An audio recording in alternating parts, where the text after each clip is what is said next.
C'est un deal pour que l'alternance d'abord se fasse pacifiquement. Donc il y a eu cette entente et elle s'est faite pacifiquement. Pour que après les élections législatives et la majorité qui s'en est dégagée, il y ait une coalition avec le camp de M. Kabila, le camp sortant. Jusqu'ici, c'est cet accord, si on peut appeler deal, c'est ça le deal qu'on peut dire avoir fait pour le Congo. Pour le reste, les discussions vont très bientôt commencer pour la formation d'un gouvernement. On ne va pas s'arrêter qu'à la formation du gouvernement.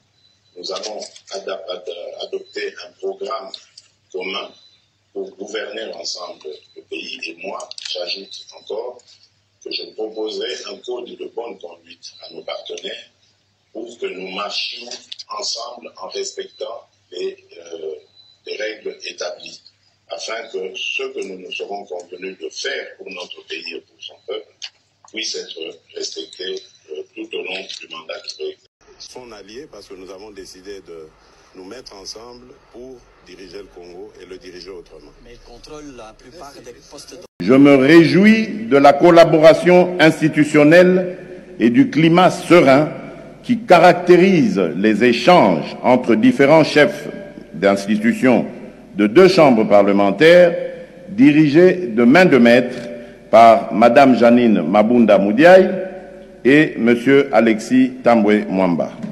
Je voudrais féliciter l'Assemblée nationale pour la célérité avec laquelle elle a travaillé pour l'adoption du programme du gouvernement à 419 voix sur 500.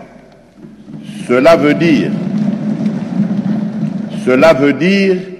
que même l'opposition, certains opposants, que je salue en passant, ont adhéré au programme de notre gouvernement. Peut-être fallait-il une femme à la tête de l'Assemblée nationale pour atteindre un tel score. Président, le quoi Constitution et lobby à dissoudre l'Assemblée nationale. Mais quand on lobby, ce qui a dissoudre l'Assemblée nationale, ça veut dire que crise est côté Namboka.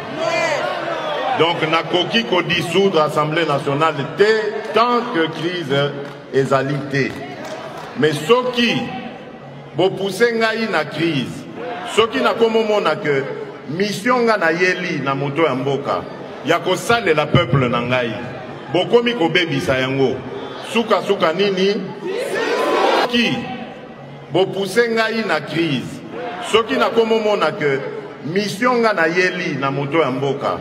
Yako sale la peuple nangai. Bokomi ko bebisa yango. Suka suka nini? Voilà. Dissoudre l'Assemblée nationale. Dissoudre sans Abobali. Si vous êtes garçon là, dissoudre. S'agissant donc de ce sujet sur la dissolution, mon collègue du Sénat et moi-même, nous lui avons rappelé la ratio legis de l'article 148. Il ne faut pas jeter des articles de la Constitution en pâture à des incompréhensions ou des malentendus. L'article 148 parle bien de dissolution de l'Assemblée nationale, mais dans des cas précis. Il y a des conditionnalités. Il faut qu'il y ait une crise persistante entre le gouvernement et la Chambre basse du Parlement, ce qui pour l'heure n'est pas le cas puisque les programmes du gouvernement et le budget ont été votés au-delà de notre propre majorité parlementaire. Donc, sérénité en ce qui concerne le dialogue entre institutions. Par ailleurs, selon le prescrit de cet article, le président de la République est invité, dans le cas de cette crise, à consulter le Premier ministre, le président de l'Assemblée nationale et le président du Sénat. Et avant toute décision, faute de quoi, en fait, on serait dans une violation de texte. Et la violation de texte est régie en fait par l'article 165 de la Constitution, qui dit que toute personne qui méconnaît notre loi fondamentale peut être exposée au cas de haute trahison pour violation intentionnelle de la Constitution. Je ne cite que les articles, je ne prends pas position, mais il me semble important de rappeler à tous que n'est pas juriste qui veut, et donc nous devons être très prudents par rapport à nos opinions publiques, par rapport à nos citoyens du monde rural, quand nous, à Kinshasa, nous traitons ou nous évoquons des textes constitutionnels.